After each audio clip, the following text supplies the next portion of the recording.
ତୁ ଶଳା ମନେ ମନେ କ'ଣ ଭାବୁଛୁ ବେ? କ'ଣ ଭାବୁଛୁ କହନି? ଇଣ୍ଟରନେଟ୍ରେ ଛାଡ଼ିଦେଇ ଭାରି କାଢ଼ୁଆ କାମଟା କରିଦେଲୁ। ଇଣ୍ଟରନେଟ୍ରେ ବି ଏମିତି ହଜାରେ ହଜାରେ ଆସୁଛି। ତୁ କ'ଣ କାଢ଼ି ପକେଇଲୁ କହନି?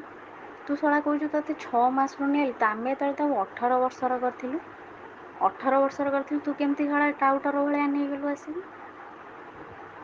ତ ଟିକେ କେତେବେଳେ ଲଜ୍ଜା ସରମ ଲାଗିଲାନି? ଗୋଟେ ବାପା ମା ତାକୁ କେତେ କଷ୍ଟରେ ବଢ଼େଇଥିଲେ, ସେଇ ଦୋଷରୁ ଶଳା ଏମିତି ହଉଛ ହେଲା। ତମେ କ'ଣ କେବେ ଭାବୁଛ ଇଏରେ ରହିବ ନା କ'ଣ? ଯେମିତି କର୍ମ କରିବ ସେମିତି ଫଳ ପାଇବ। ଭଗବାନ ନାହାନ୍ତି ନା?